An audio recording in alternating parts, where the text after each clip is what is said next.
Hi, Jeff here, your YouTube reviewer of New England brews, and welcome back. Getting into the winter, so I am drinking one that's a bit of a leftover from the summer, but it's from the New Hampshire-based Smuttynose Brewery. This is the 2011 version of the Smuttynose Farmhouse Ale.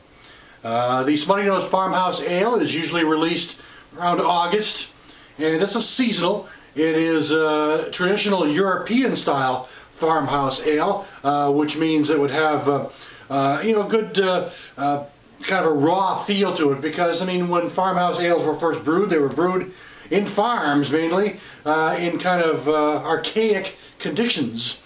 So they also have they should have a bit of a nice color and a nice little slightly fruity note. So that's what we're going to find out. But the Smuttynose Farmhouse Ale, this has been brewed for several years by the Smuttynose Brewery. And I don't know what the 2011 ABV is. On their website, they have the 2010 version at 9.3% ABV. So we'll find out if it's in that vicinity, because in 07 and 08 it worked its way upward, around 7 or so in the beginning, up to 9.3% in 2010. So we'll open it and we shall see what happens. Of course, this says "Make mine a smutty." All right, there goes the cap. Set it over here for now. Set this over here for now, and let's give it a pour into my Smuttynose glass, of course. All right. Getting a good solid bubbly pour that you get from the big bottles. Part of their Big Beer, Smuttynose Big Beer series. Color's about right for a farmhouse. It's got some golden to light amber tones with a sort of a foamy head. Lots of carbonation going on. And I believe those are all carbonation bubbles. For a minute I wondered if it was a little sediment floating around. I don't believe so. It looks mainly bubbles to me.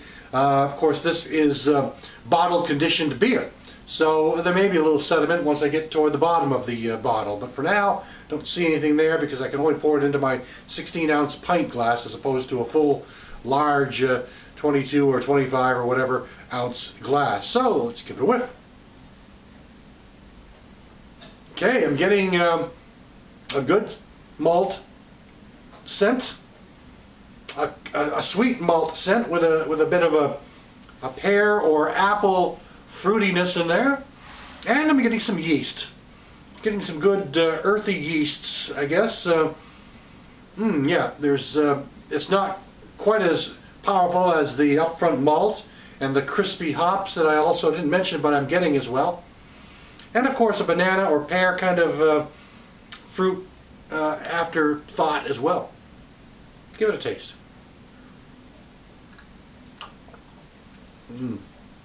Excellent body.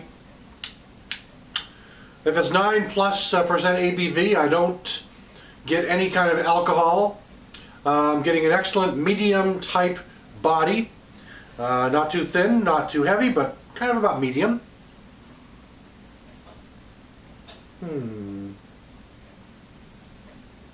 Seems to hold on to its texture, swirling in the mouth for a bit.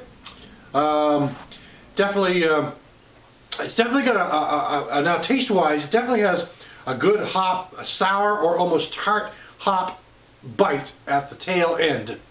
I'm getting some upfront Belgian candied type malts. They're kind of subtle.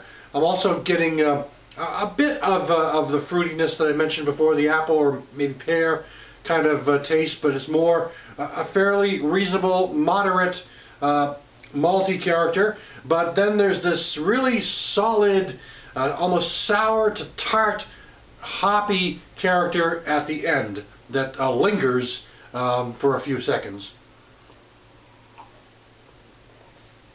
And yes, it's definitely got a slight pucker up hoppiness. Not terribly bad, not to the point where I'm wincing or really just puckering up my mouth, but it definitely has a real tart, sour kind of bite at the end.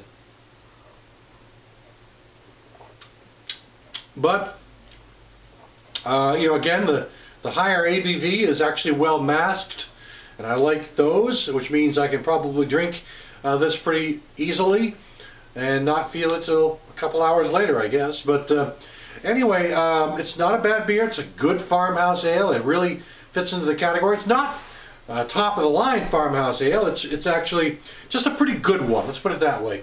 I would definitely give it a well above average taste. Not excellent, not superior, not top of the line, but well above average. That's, I think, what I would rate it at. So that's the Smuttynose Farmhouse Ale for 2011. Thanks for stopping by. I'll catch you again next time.